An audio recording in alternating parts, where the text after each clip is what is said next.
Here we have a partial fractions question in question 5. There's lots of different ways of going about this, I think. You could expand those brackets and then do long division for the left-hand side, divide the numerator by the denominator. If you did that, the good thing about doing that is you would find the value of a straight away, but then you would still have to, whatever remainder you got, you would still need to split that up into partial fractions. So I think the way I would do this, since you've already been told the form of the right hand side here, I would multiply everything by this denominator. So if you multiply everything by x plus 1, x minus 3, then you will just have the numerator on the left hand side, and on the right hand side you'll have a times by both brackets the b. These x plus 1's, when you multiply this by all of this, these x plus 1's will cancel, so you would just be left with b times by x minus 3. In a similar way, you would have c, the x minus 3's would cancel for the last term, so you'd be left with c x plus 1. Okay, so you now need to work out what a, b and c are. Let's just multiply out this quadratic first of all. So that'll be x squared minus 2x minus 3. Just leave these as they are for now.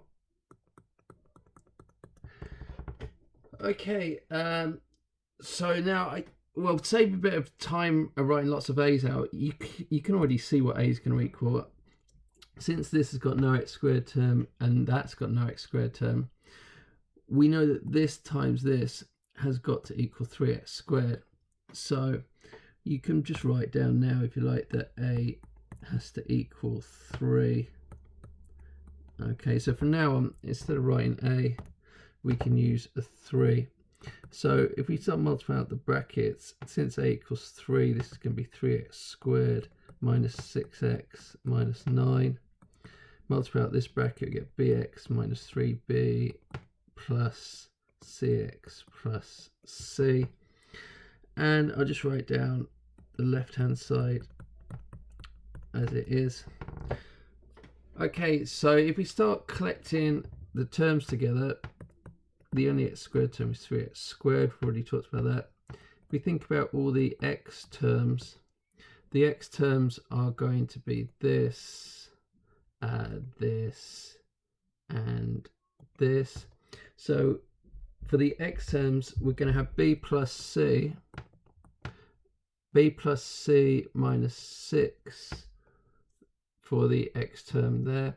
And then if we think about all the constants, we're going to have minus 9 minus 3b plus c. So we'll have c minus 3b minus 9.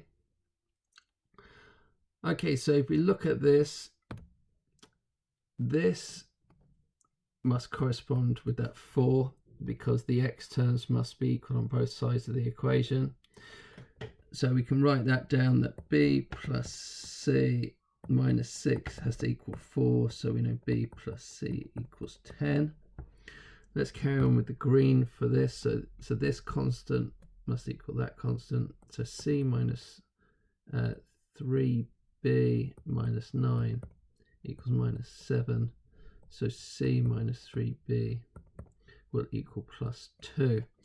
Now we now just need to solve these two simultaneous equations.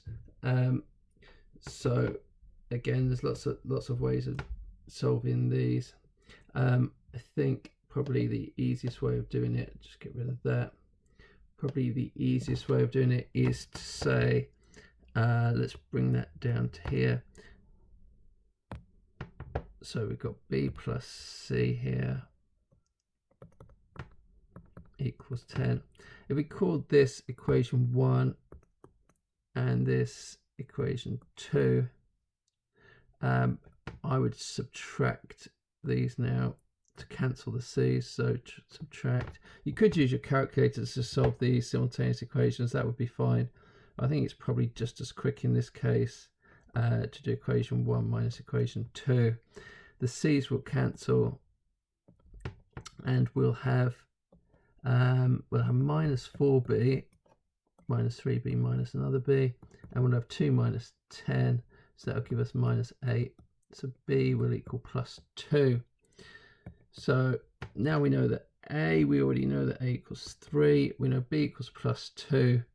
And then if we just put that back into here, if b is plus 2, it's fairly easy to see that c is going to equal plus 8. So now we've found a, b, and c.